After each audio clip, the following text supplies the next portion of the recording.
So we're ready, yes? Sure. When you raised the issue of they being treated as commodities. Okay, so I think what we were hoping to do is maybe just to start over again. Sure. And because are you okay for the time allotted, 1.5 hours? Yes, just so that just because just as Edge was saying in our previous Zoom meeting, these are nuggets, and we just you can put them in. You can use the old ones if you clip and cut in and blah blah blah. Okay. Yes. Okay. Now I'm getting a message that my internet connection is unstable, so just give me two minutes to check with the wife that she's not. So I'll be back in half a second. Okay. Sure. Yeah. You know, Richard here. Yes. When Peter comes back, I will berate him and say, really, you should take care of your connection. There's a nice Kikuyu proverb. Yes. The one who has filled his stomach calls everyone else greedy. Exactly. So it's his turn today. Okay. Okay. I think we're okay now. Sure. We're okay. Sure. So I think we're set. We're set. Do you want to do a reintroduction to the show? Then we yes. I think yes. Let me do a reintroduction, and then we'll kick off. Yeah. Yep. Yeah.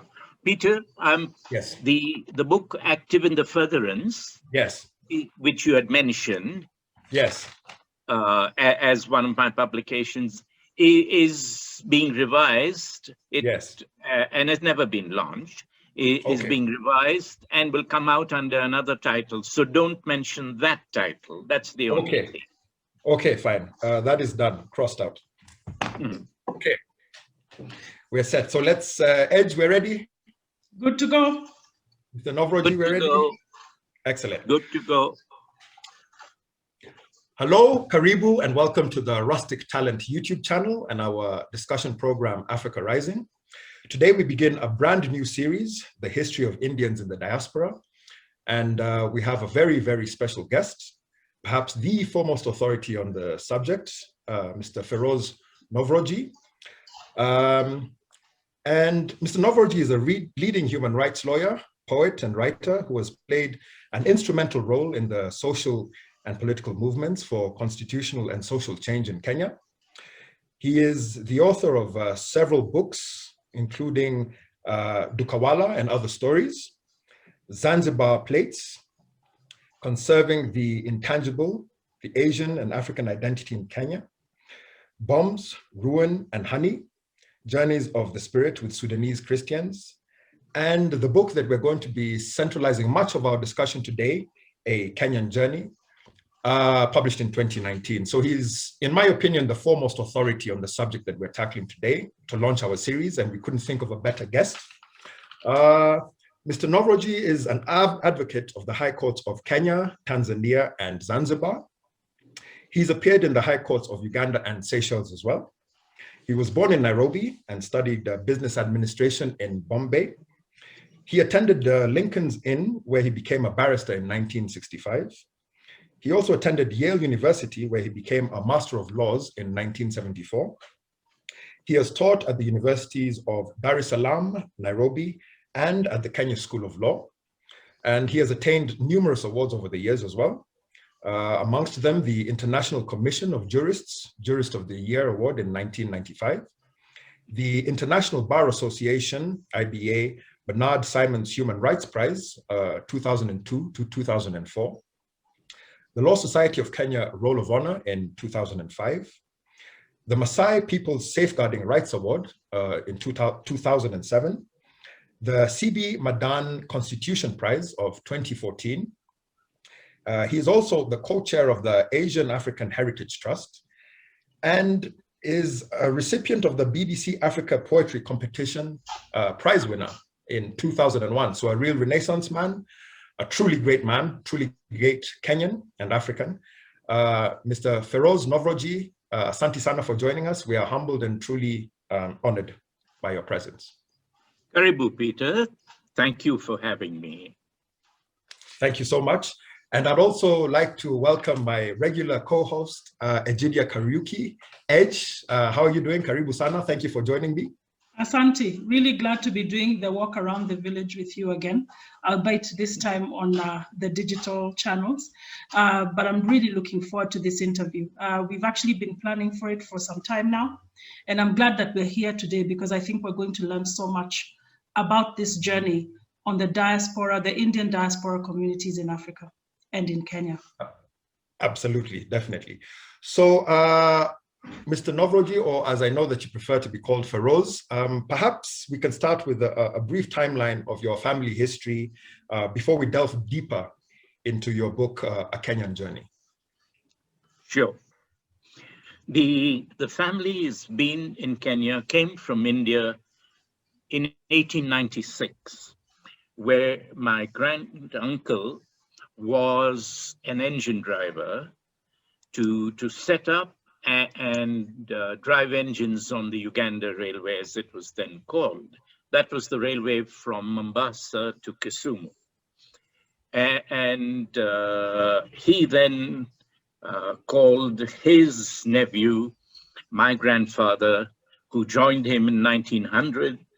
And first he was a fireman at a time when the engines burnt wood.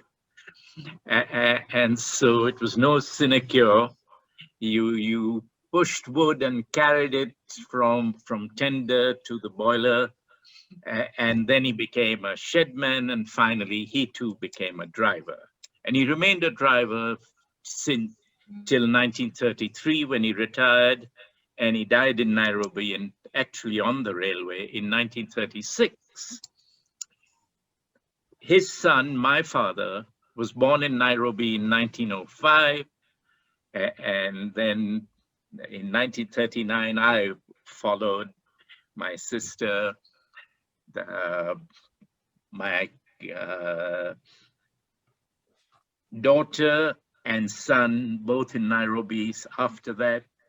So we've been infesting the highlands for now close on 120 years. Excellent. Excellent. Excellent. So maybe I can start off with a general question. What compelled you to write the book?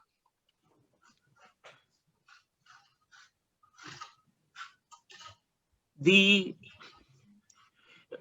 several reasons, but the most continuous nagging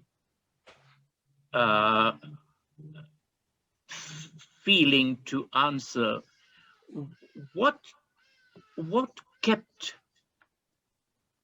the family in Kenya in the period after, say, 1905, 1906. By 1906, the family had been here 10 years. They'd been working on the railway, my grandfather, my granduncle, and what great granduncle. And normally you say people are coming out to do a job, they break with poverty or stagnation or persecution in their place of origin, and when they find that they have stabilized their sort of life, what made them stay on? Why didn't they say, fine, we've got something, let's go back and continue as the family was there? And to answer that, I looked at what they said. Well, my great-granduncle was no longer alive. I had no documents of him. all his letters to his nephew and niece, that's my grandmother, were not available, none are there.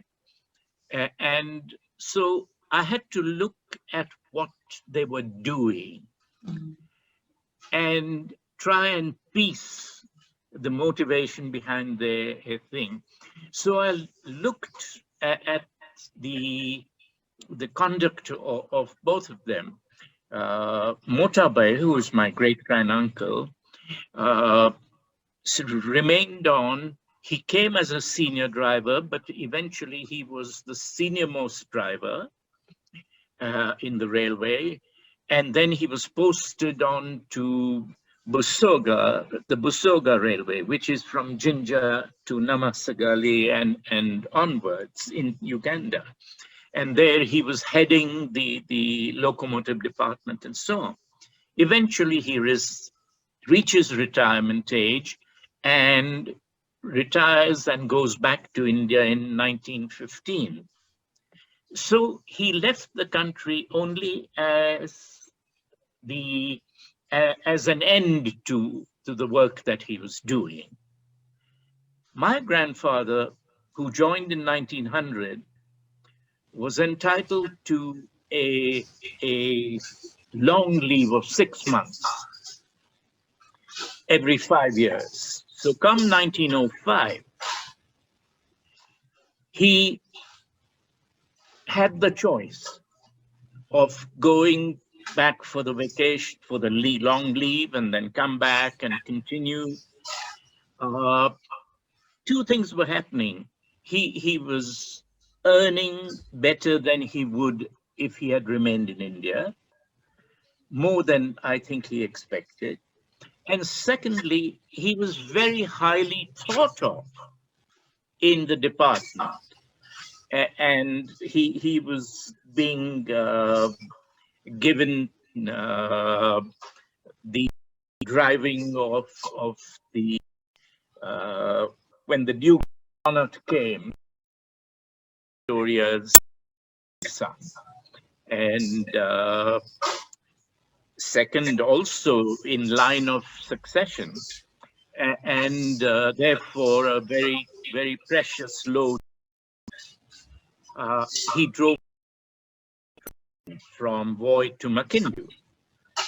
The Lord Milner, another chief imperialist, and the architect, really, of the African dominions, South Africa, the Union after the Boer War, Lesotho land, Bechuana land, these are all previous names. Rhodesia, Southern Rhodesia would become a dominion. Then there would be a federation with Northern Rhodesia and Nyasa land. And 1916 and all would show that Tanganyika is now British. And all those people were traveling in because not only did they want to see how to do it, but they wanted a big holiday in a splendid country.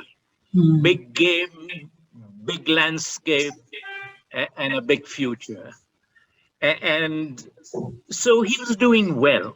But come 1905, he doesn't go back to India on a holiday. He stays on, has the holiday in the Protectorate, which was East Africa Protectorate, which is what we call Kenya.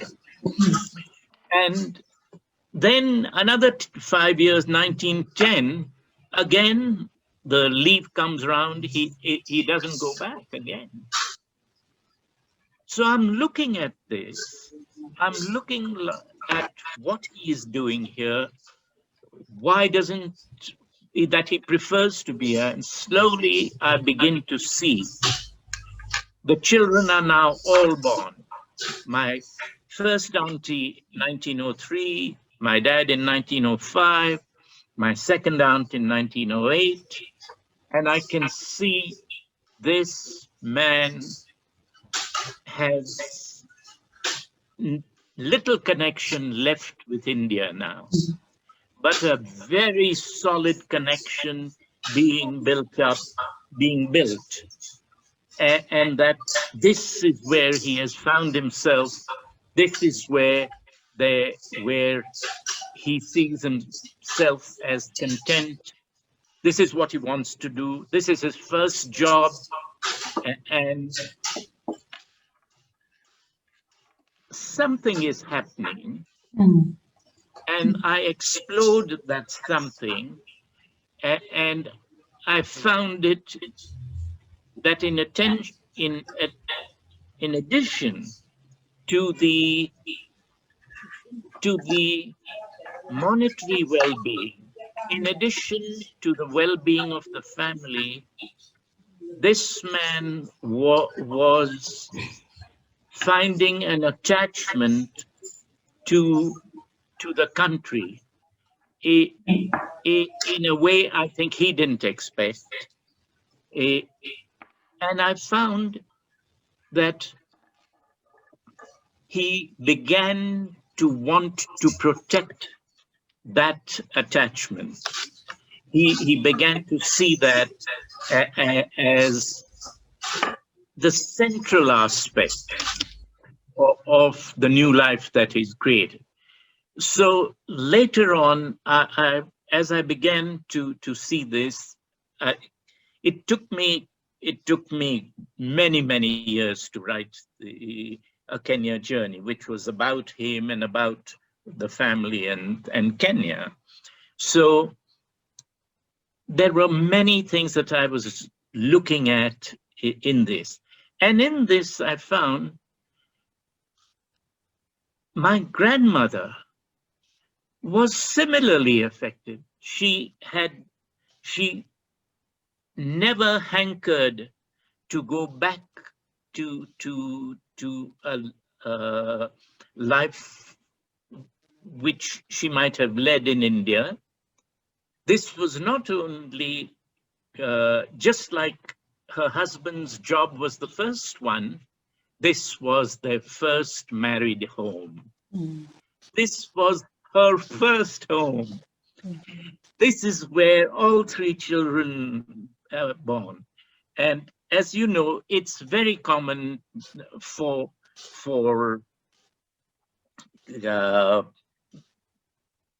us to say, fine, you're expecting, go back to your parents, have the baby and come back. Yeah. And she never went. She could have. She never went. She went actually to her uncle in Nairobi, who was by then posted. That's motorway. Same thing in the second 1905, same thing in 1908 for my auntie. So she too was wholly a person who saw home as here. And beginning to see what was going on in Kenya, which would affect these things. There was colonial rule. There was a discrimination which was so inherent in the political structure that how did he deal with these things? He's not a person making money, although he is comfortable with what he is getting. He's not a part of political steps that are being taken against the thing. And we are talking of the period from 1900 to 1936 when he died. And what is happening? What are the pressures around? And what is he passing on to this family? Because when he died in 1936, his children were 30 and thereabouts. And what were they doing? What were they thinking? What was the family thinking? And then looking at independence, looking at the challenges of what we call the exodus here, of the Indians who were uncertain. They were British, they thought they were Kenyan, didn't know what Kenyan meant. They thought they can be British and be Kenyan. They didn't know what they should do. And why was that? What happened in 1982? What happens after that? And so it was to try and answer several of these questions, all of them interrelated, some family, some personal, some national, some colonial, etc. Wow. Excellent, excellent.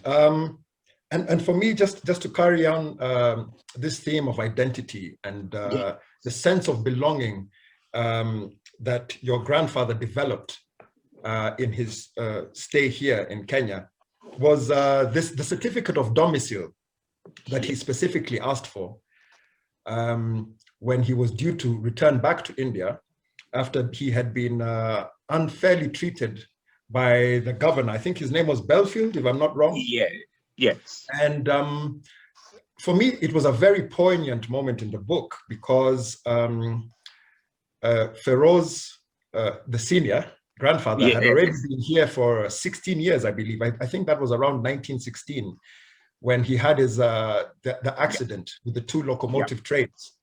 Correct. And you know, he went for his medical checkup and they discovered that he had an enlarged heart and various other medical ailments that would not allow him to continue in the capacity that he previously held. And so in the system of indentured servitude, as it was back then, unless you had a contract, a pre-contractual agreement to return back to work, there was nothing that could entitle you to stay. There was no leave to remain.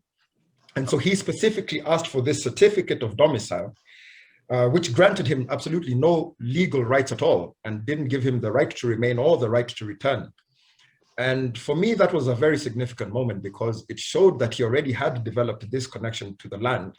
And there were no guarantees at all that it would mean anything or amount to anything in the long run. Yeah. Yes. I think. Go ahead. Go ahead, Pheroze. Go ahead. No, carry on, and then I'll come back. No, I just wanted to carry on to that because this is such an interesting theme around the fact that your father had developed this love for this country, and your grandfather, and your grandmother, and they wanted to stay.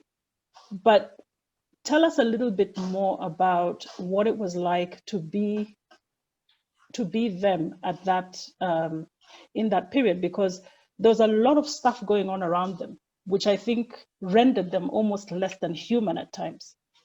So this is what you go through in your workspace, in your living, in your daily life. You're under this administration that sees you as something less, but yet you have this great love of being where you are.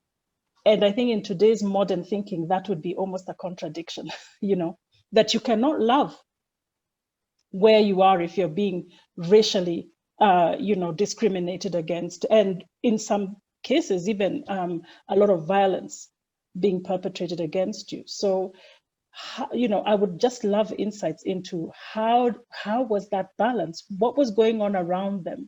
Because I think that really brings out the love they had for the country. Where we were, Pheroze. Yeah. Where we were, Is to answer. Yes, go ahead. Is to answer your question. Yeah. What did it feel like to be them then, there?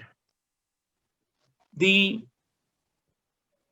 It was not only them, but the whole of the community which had come,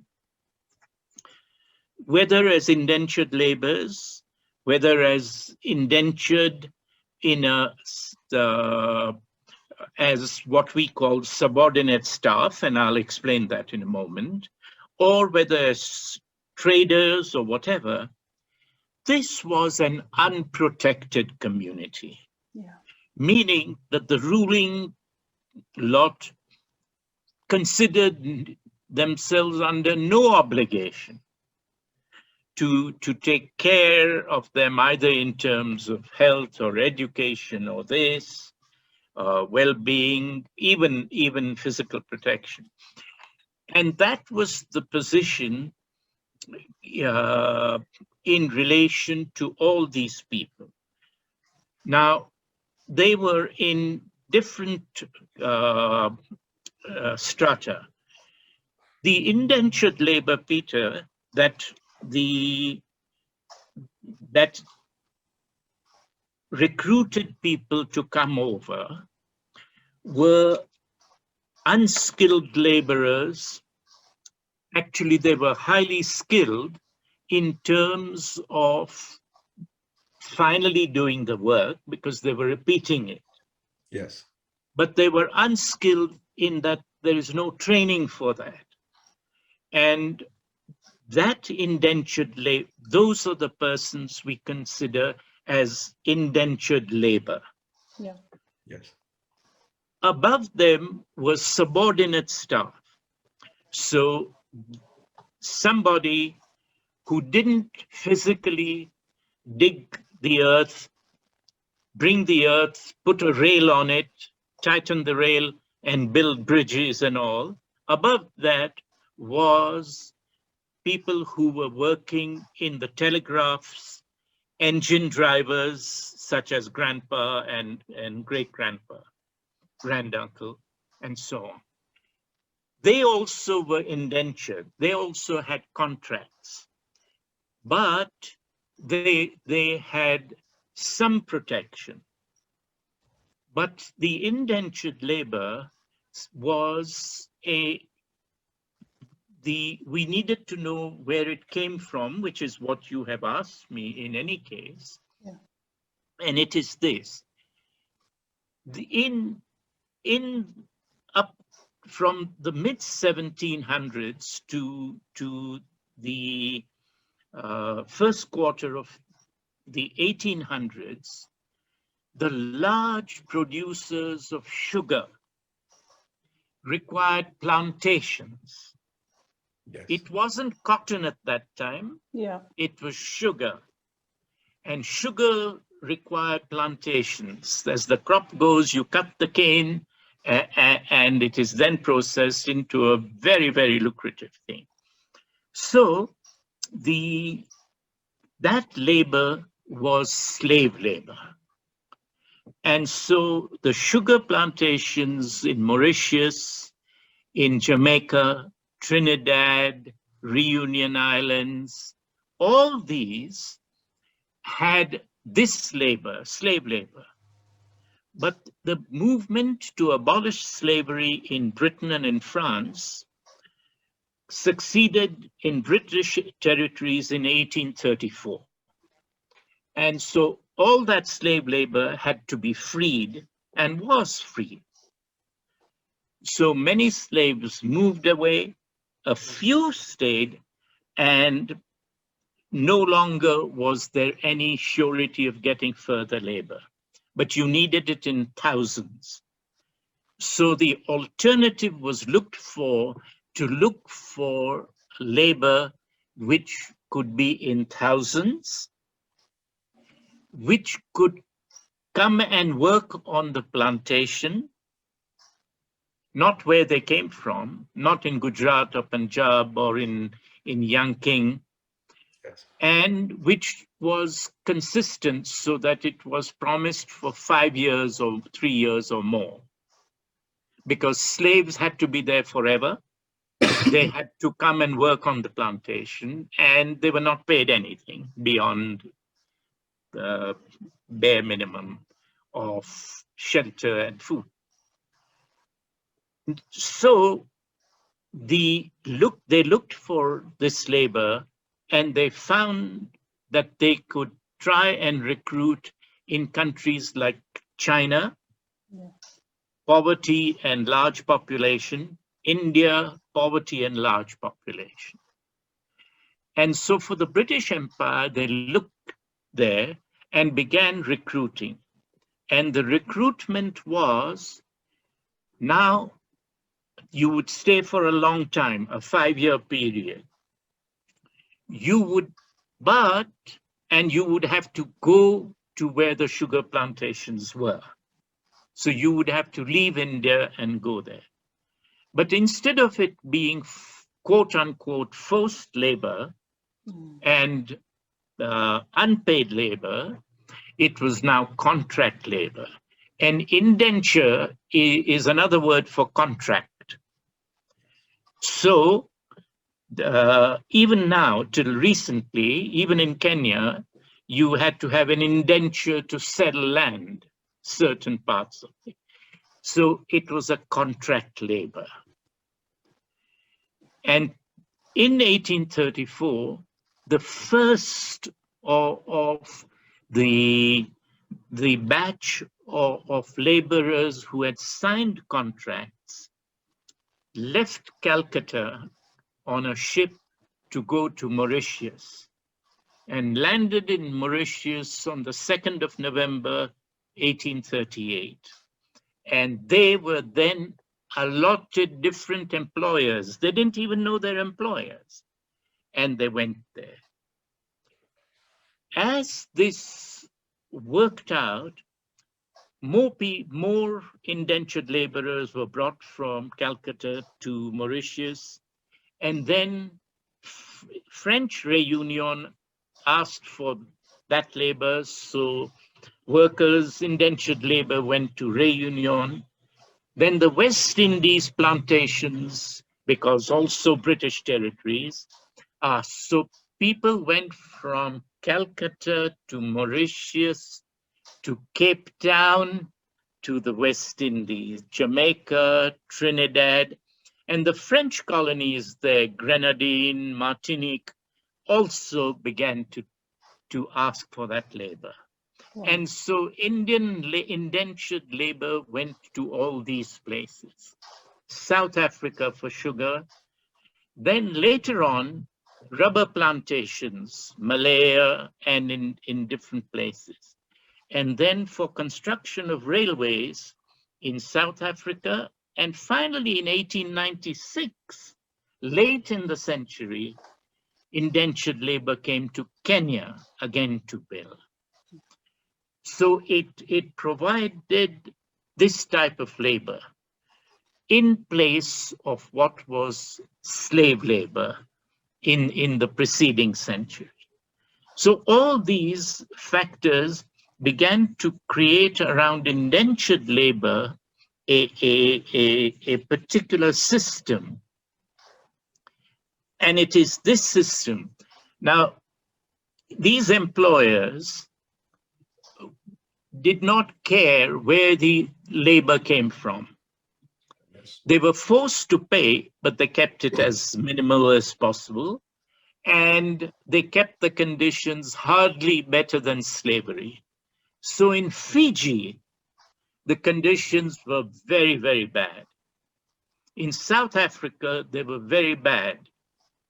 In some parts of West Indies, they were very bad. And so the distinction between payment on an indentured labor contract and slavery was very fine. The conditions were very bad, but there could not be a life control over the indentured labor as there had been before on the worker. So this was the numbers of these people from 1838 continually going on and on. The conditions were so bad that the benefit to the village they had left, the benefit to the families they had left, was seen not to be really on balance better. And so from the time, by 1890s, there was a strong movement to abolish indentured labor. And that was a strong movement against South African indentured sugar labor, against Fiji, and against the West Indies labor thing. So that was the push. But by the time this was finally done in 1917. So for nearly 80 years, there had been indentured labor. And at that time, when it was abolished, 1.2 million Indians had left India for major parts of the British Empire. So the places where they had been was in the Indian Ocean, the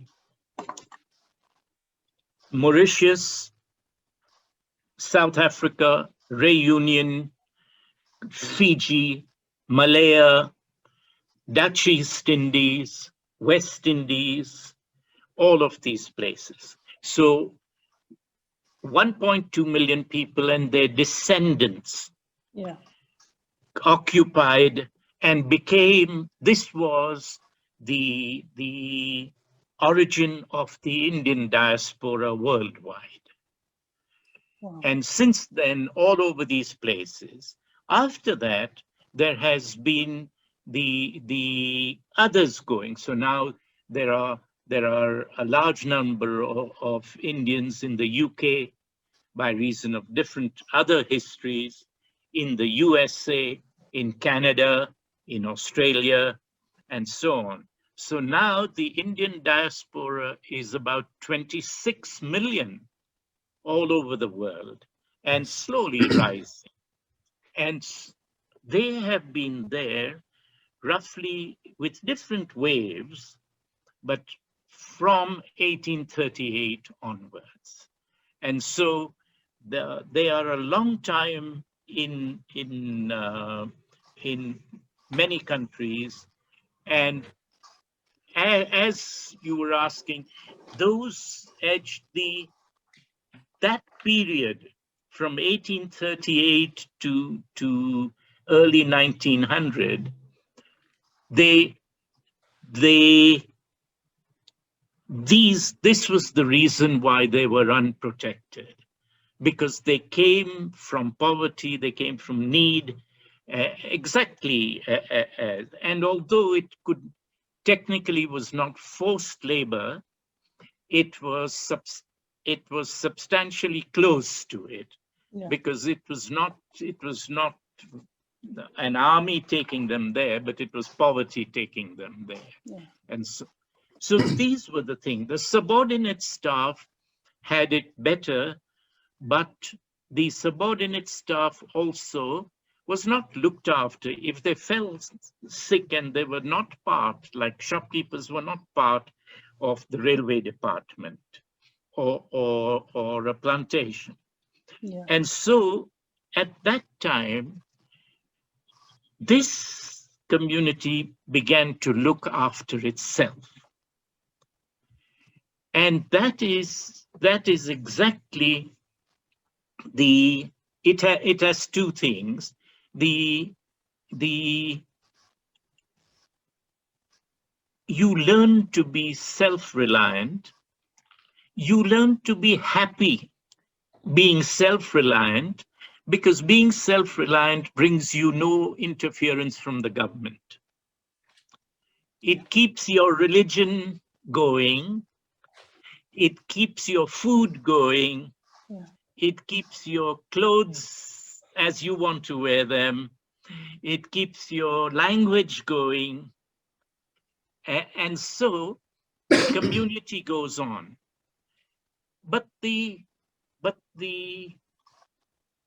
reverse side of it, which is not a good thing, is when you are able to look after yourself in that subordinate capacity, you do not begin to take part in the politics of the area where you are. And so the community loses out on two things. They lose out upon the future control of their destiny, so that they had got used to the idea that if the railway ends, the workers are sent home. Yeah. But they had not got used to the idea that if independence comes to Kenya and you are not Kenyan, your trading comes to an end. And they did not understand that, because the Kenyan Indians had been very, very strong in politics, in Kenyan politics, in Kenya. But at that time, it was settler against the settlers. From 1896, no, from 1906 to 1923. And in 23, till then, they were saying, we want to have equal rights with the settlers in Kenya. And the basis of it is that we are Indians, we come from India, India is a part of the empire, and all citizens of the empire should be equal. So the white settlers should not be more equal than others.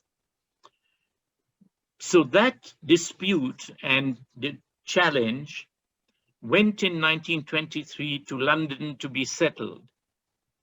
Till 1963, Peter, nothing happened in our politics unless we sent a telegram to London. Nothing. Yeah. Kenyatta, Harry Thuku, Eliud Mathu, Senior Chief Koinange, at one point or the other, every few months, there were telegrams and petitions and memoranda which went from all over the empire to London. And so in 1923, the colonial secretary said, you, the Indians, you will not be equal.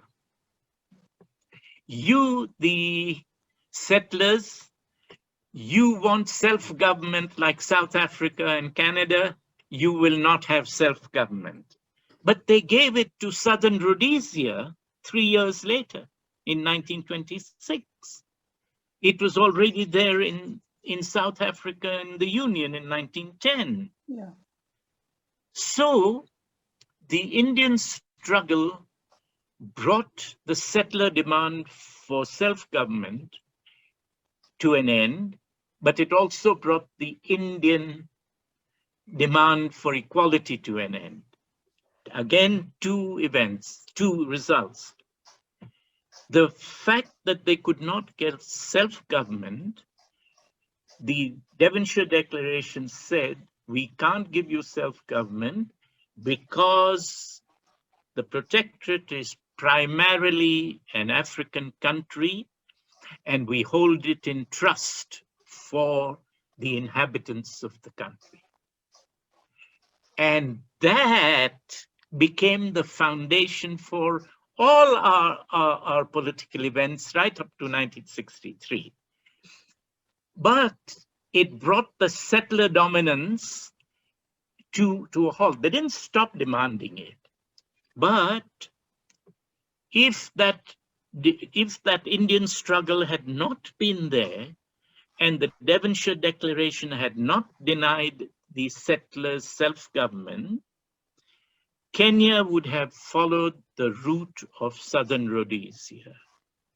And the route was that while all the other countries in Africa by 1964 had thrown off the colonial rule, Zimbabwe alone continued through 65, UDI and all that rubbish into a civil war, into 82, into another civil war, into a continued challenge on land, and so on. And that would have been exactly what Kenya would have done. So the few years in which the Indians challenged the settlers politically was